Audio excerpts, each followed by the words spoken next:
So, Dr. Mandeep Rai, I hope I got the pronunciation correctly.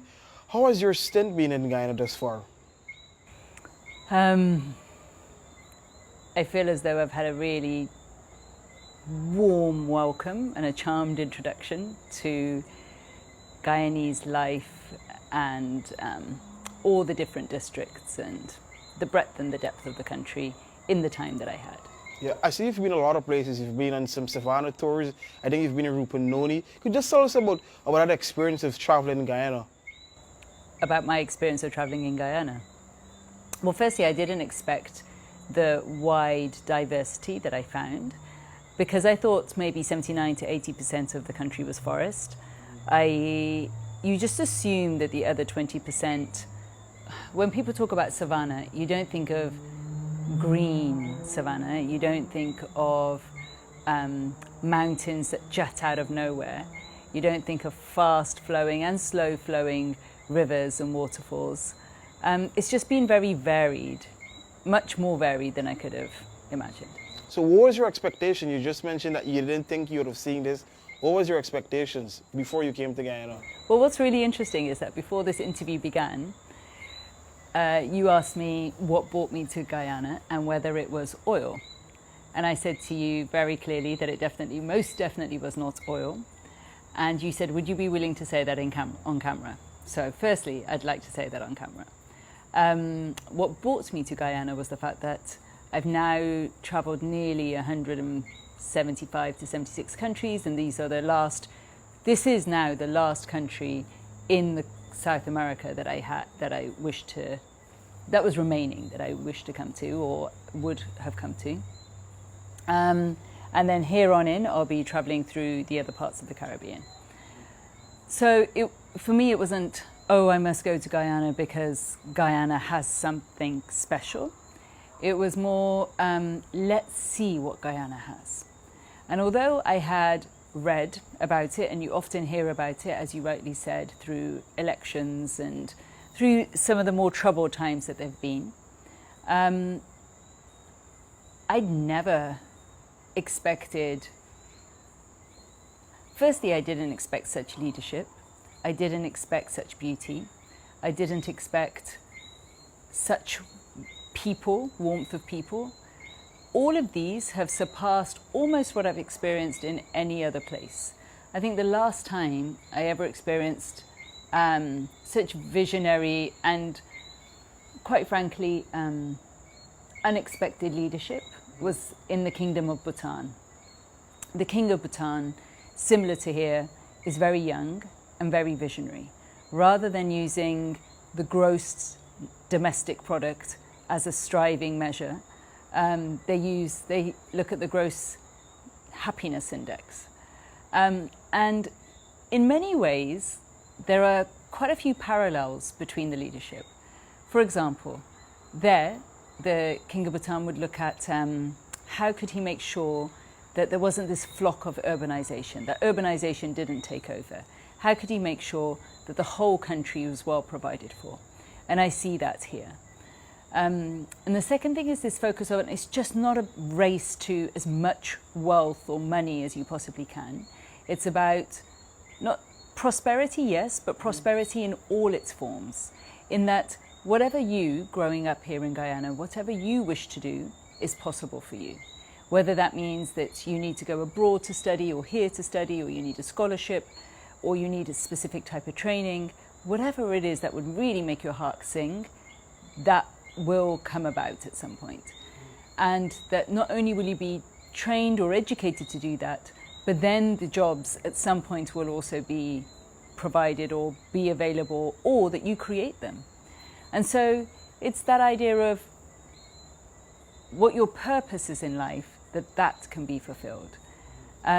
Because I think that when you have purpose or vision or mission, then that automatically leads to some form of fulfillment, success and happiness. Has it been fulfilling being here? I know you spoke just now about the leadership aspect, but from a humanitarian standpoint, how has it been meeting new faces, and what is the culture of Guyana like has been teaching you? So firstly, there's humanitarian I've experienced it in two different ways. One, I would say, again, very few parts of the world have been as impressive in their treatment of the Aboriginal community or the Indigenous community as I've experienced here. I've been fortunate enough to travel quite extensively and meet quite a varied range of Amerindians. And whether it was on camera, off camera, near other people, not near earshot or out of earshot, they generally spoke about the improvement of conditions for them wherever they were based. And they felt really heard and engaged. Whether you're in the developing world or the developed world, that is really rare, unfortunately, still. Those voices often aren't heard, often aren't included, and maybe even quashed. We've seen it. And then on the other hand, humanitarian means just how do people treat one another? Correct, exactly. Do they treat one another with dignity, with respect, with compassion? And this idea of it being a melting pot of many races, and yet do those races come in the way? My experience has been that actually people have treated each other really well.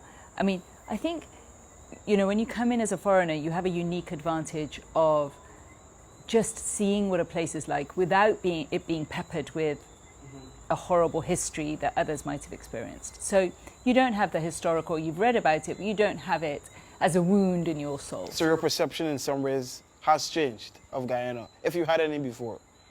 Yes, but what I'm saying is that because I don't have the history that you've experienced, I can see that there is a genuine warmth, that you have a genuine warmth and affection and humour towards one another.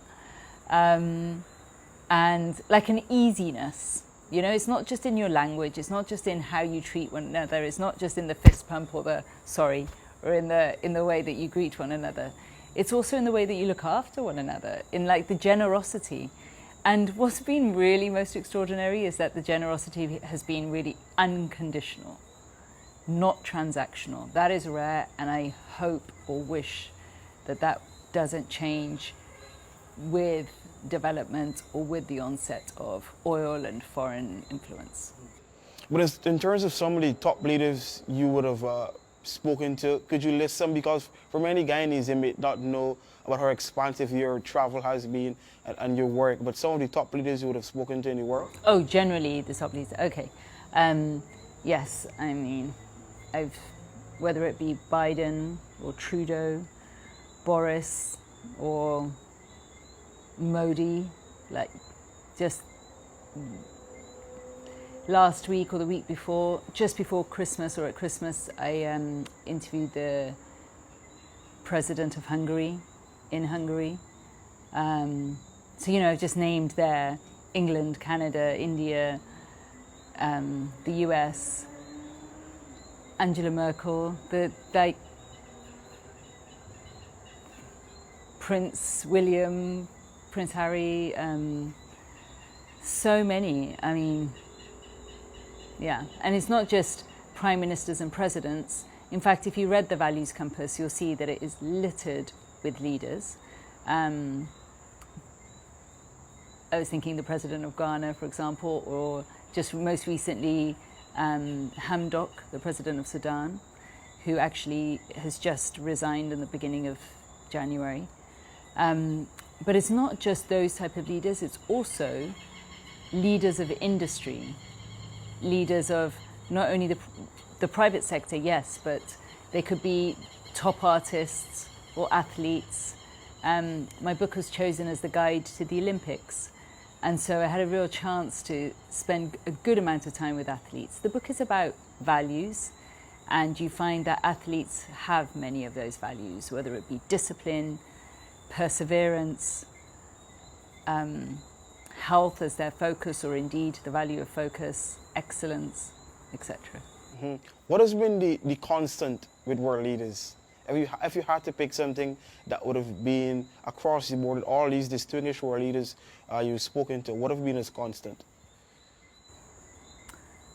So the one thing that they have in common, I think what makes a leader is someone who's willing to take the good with the bad, that's willing to shoulder the responsibility, and most importantly, willing to have a vision, willing to really think, shape something, whether it be good or bad, they are shaping the future.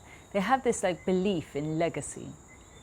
They're creating something to be known to have done something. Now, for some leadership, like I think the leadership here, are really thinking about how can we make sure that our people appreciate our legacy, that our people really benefit from what we're doing. How can we serve? Other leaders, it's different wherever you are, but there is this sense of wanting to leave a legacy, wanting to leave a mark, and generally it's wanting to leave a positive upward mark.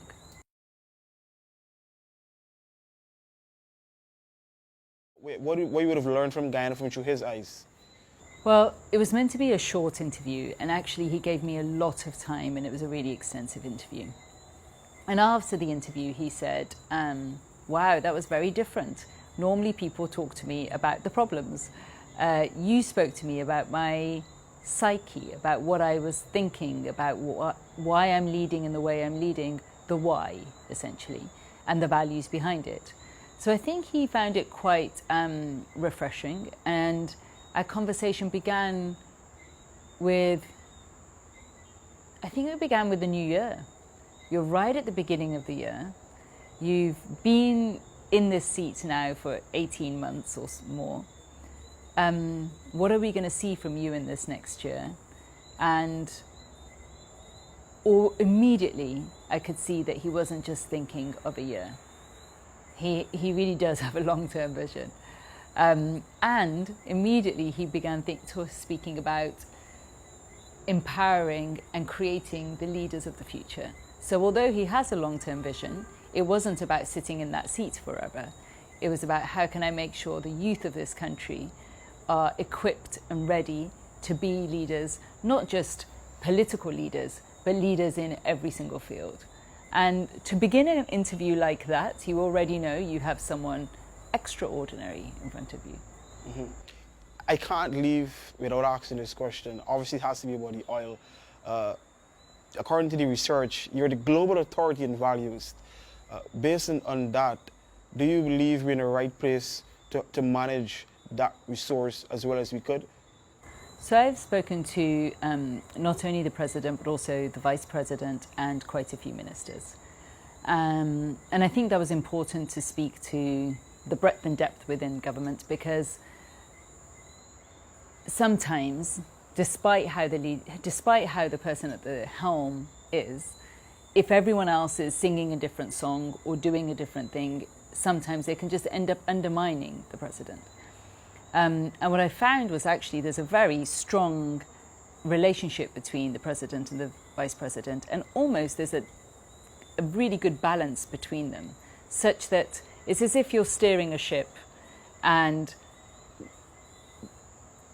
it's not going to become unbalanced because you have two people to make sure that it's being steered in the right way, or you have like a true vice president who is, you know, guiding, mentoring, supporting.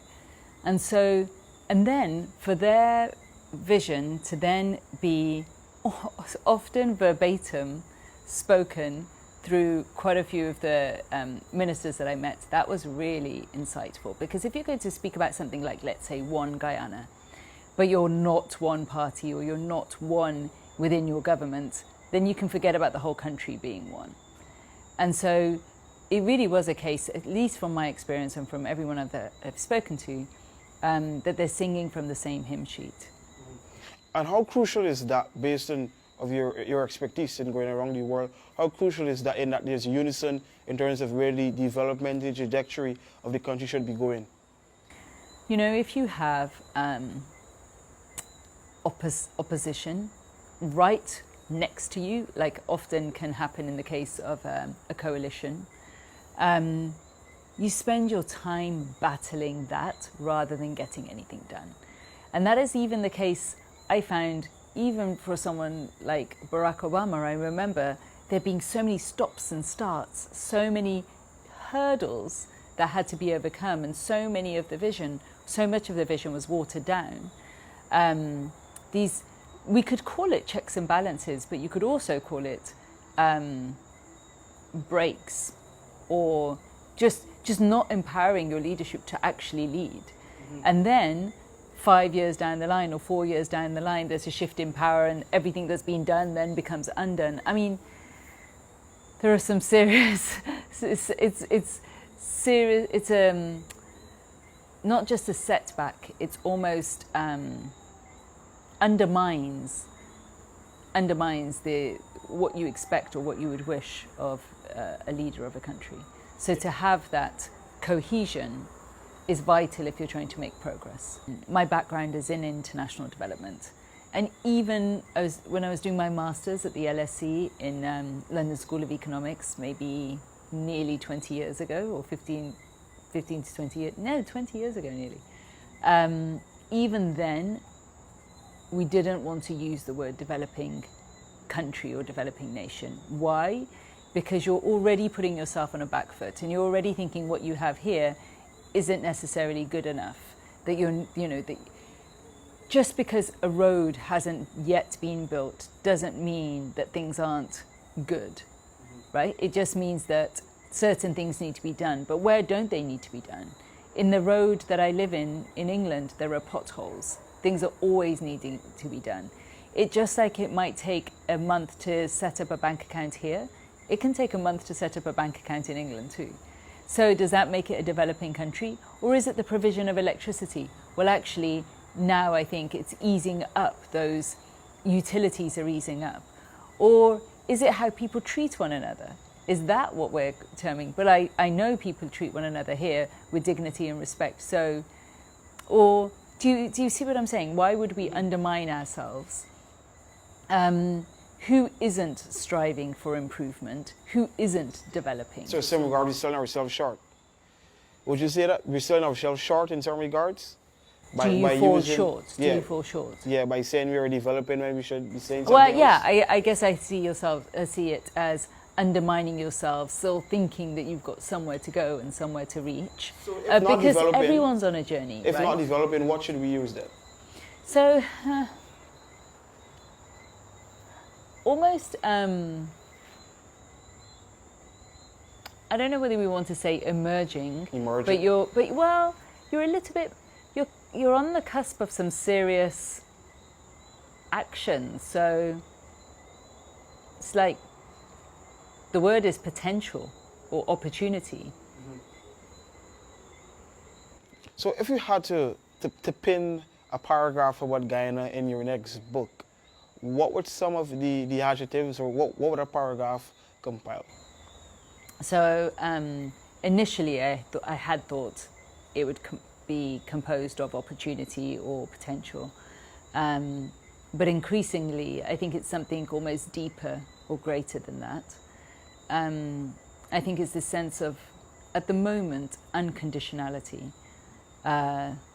I'm not going to fully make up my mind until I've left, until I've reflected on what happened, or what I've experienced, because you can only speak from your experience. So I can only speak from what it will be partly research and partly subjective, because you're always biased by your subjective experience.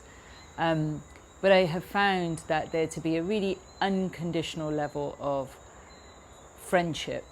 People often hear say, "Oh, we're so hospitable," but it's beyond hospitality. It's really this unconditional humanity, like this open, warm embrace.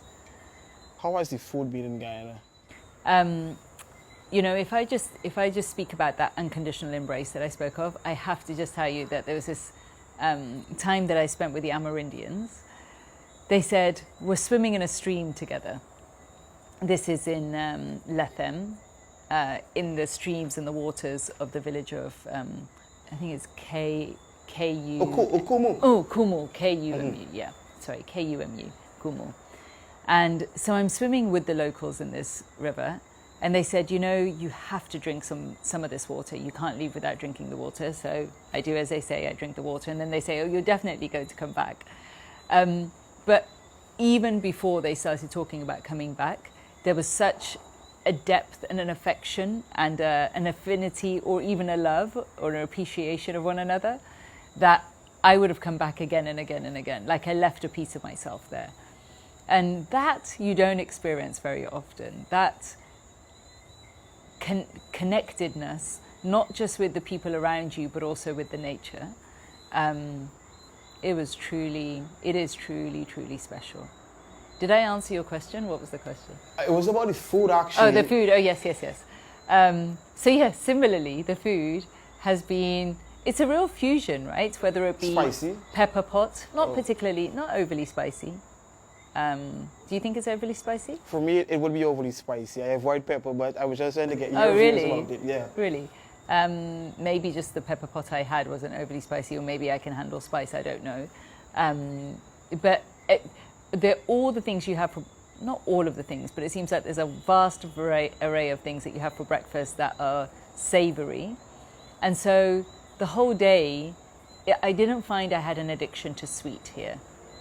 I found that there was so many good, nutritious meals. I mean, meat is very prevalent, but also like the bakes and the, today there was an egg ball.